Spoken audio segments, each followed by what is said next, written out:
tapestry and history and culture of the Curragh is diverse and rich in story and legend. I'm going to bring you on a Curragh ramble from the French Firs Madenstown area of the Curragh. The name French Firs, according to historian Walt Fitzgerald, is a corruption of the Gaelic meaning place of tombs. French Firs is situated on the southwestern corner of the Curragh between Madenstown and French Firs.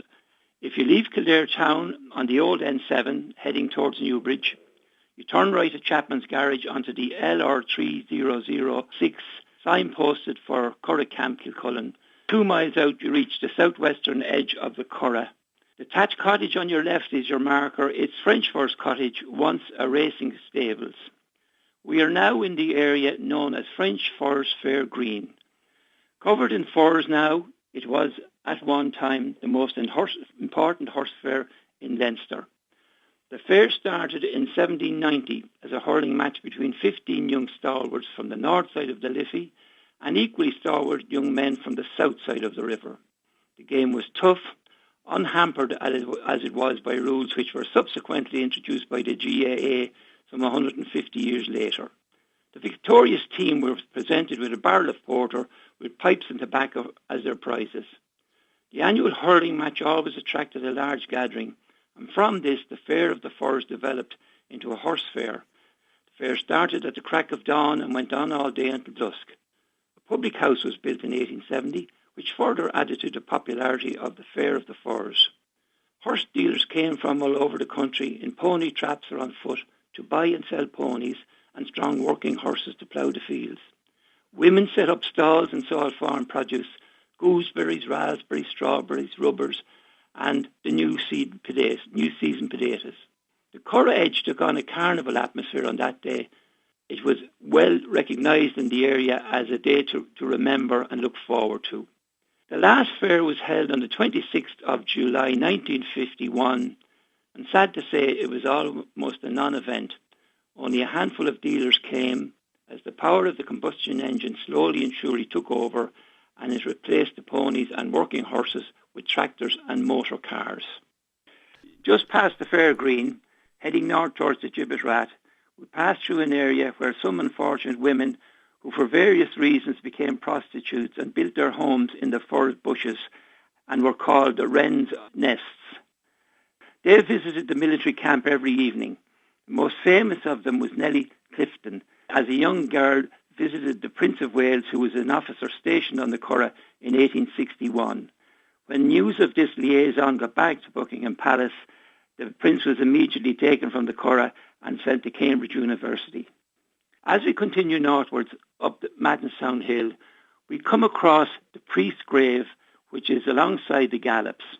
Its white cross stands out against the bleak overgrazed lonely plains, and here lies the remains of Father O'Farrell, Carmelite priest from Kildare town, who was sabred to death during the Gibbet Rat massacre on the 29th of May 1798.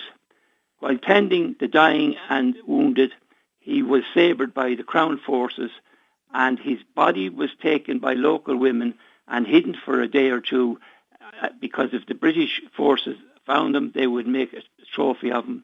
They covered him with sods, and he was buried at this very same spot that he lies today. As we move further up the hill, we come to the Gibbet Rat. The Gibbet Rat is infamous for the massacre that was held there in 1798. The United Irishmen's rebellion in 1798 was strongly supported in Kildare, and it was the Curragh of Kildare that the worst atrocities and suppression of the rising were witnessed. The rebels took over a number of towns in the Kildare area, and having held the government forces at bay for over a week, they negotiated favourable surrender terms with Lieutenant General Sir Alf Dundas, commander of the Midland District Militia. They were to proceed to the Gibbet Rat on the southwest plain of the Curragh on May 29th, where they would hand up their arms and would be allowed to return to their homes unarmed. Large numbers of rebels gathered at the Gibbet Rat to meet General Dundas.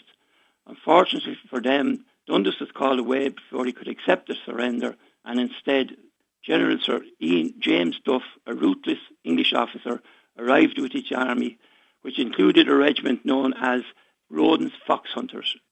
On that fateful day, the 29th of May 1798, the rebels assembled at the Gibbet Rat, where they handed in their weapons.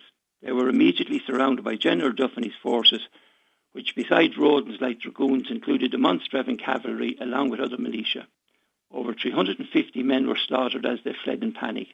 Many more were badly injured, with feigned death until calm prevailed.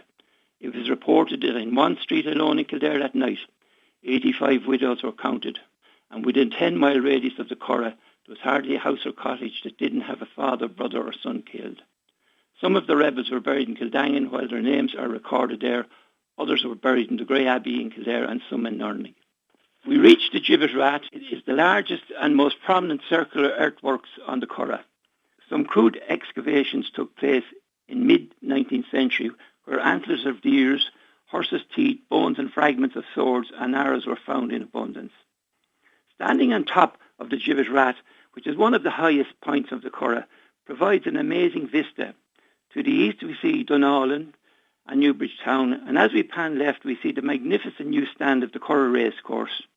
And again looking left we see the Hill of Allen, where the legendary Finn McCool and the Fianna had their headquarters and used the Curragh Plains for training and sport. Further left we see the Chair of Kildare, Dunmurry and the Red Hills.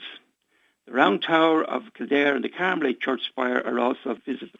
One of the famous landmarks of the Curragh is Donnelly's Hollow, which is on the road to Kilcullen, on the right-hand side, close to at Garvan School. Little is known of Dan Donnelly earlier, other than the fact that he was a carpenter and that he frequented taverns in which he would hold his own at hard drinking or hard hitting. He was eventually discovered by Captain Kelly, a horse trainer from Maddenstown, who saw Donnelly demolishing friends and enemies with belligerent ease during a coffee shop brawl. Kelly recognised Donnelly's potential and pursued him to take up boxing as a career and brought him to train at his brother's residence in Calverstown near Kilcullen. Donnelly's first recorded fight took place on the Curragh in September the 14th, 1814.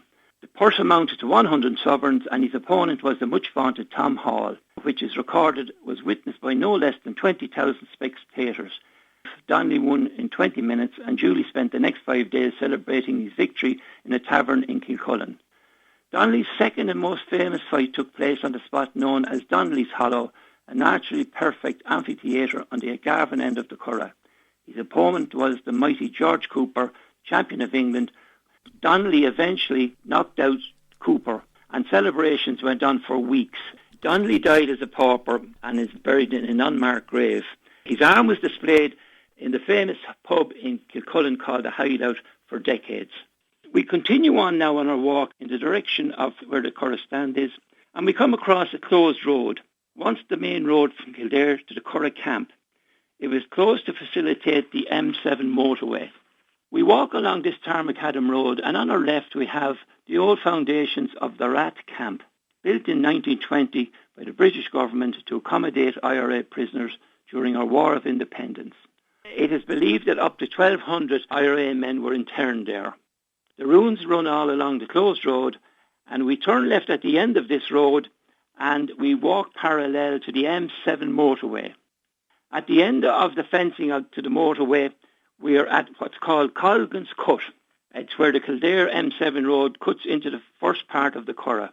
It's called after a notorious highwayman named Cargon, who was renowned for holding up the mail coaches.